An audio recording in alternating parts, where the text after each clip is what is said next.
And Michael, it seems we're all Botswana, at least if we're to follow the findings of this research. What's the science behind it? That's right, Tembekile, and that's exactly why we are here at the Maruping Visitors Centre here at the Cradle of Mankind.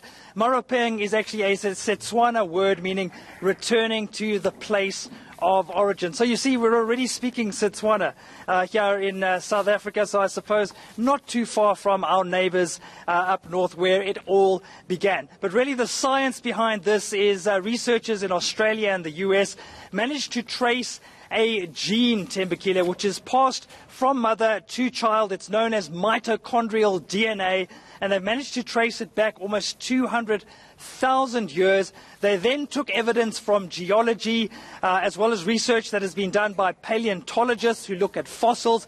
And what they've decided, Tembekile, is effectively that there was a massive lake in northern Botswana where a huge settlement of humans, the first humans, actually settled before migrating north into places like East Africa and southwest into South Africa. But Michael, as an interesting read as this research is, globally there seems to be quite a split view among, I beg your pardon, among those in the science industry. How are South African scientists responding? That's right, Tembekile. We actually spoke to Professor Robert Blumenschein, who is a scientist based at Wits University. And he says the key component of this research is that it just blows racist ideas out of the water. He says it just shows how similar we all are as humans, and also that much of our development and innovation all started right here on this continent. Let's very quickly listen to what he had to say.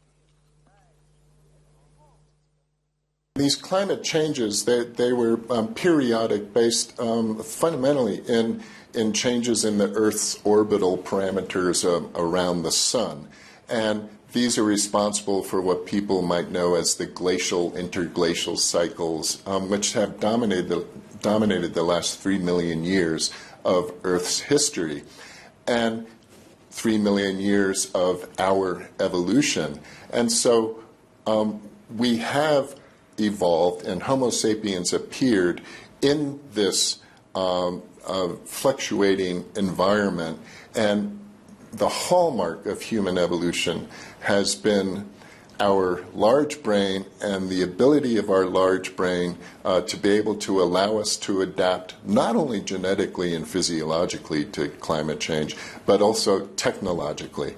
Now, the important lesson for us is that today is that these climate changes were taking place over very long periods of time, so that the combined adaptive capabilities of our genetic systems and our technological and cultural systems could, if you will, keep pace with it and allow the species to thrive in most situations. And lastly, Michael, the professor speaks there about climate change and its role and findings around that in the study. It did play a role in the movements of these early Homo sapiens, didn't it? Yeah, absolutely, Tembekile. He basically said that this climate change really created these fertile corridors leading out of northern Botswana, and humans realized that they could exploit these areas, that they could actually migrate and develop out of them. But as you heard in that bite, he was really saying that it just shows how adaptive humans can be, and if they learn from their early ancestors, they'll be able to adapt to climate change in the 21st century. So it seems, Tembekile, we have quite a few lessons to learn from our earliest ancestors going back almost 200,000 years.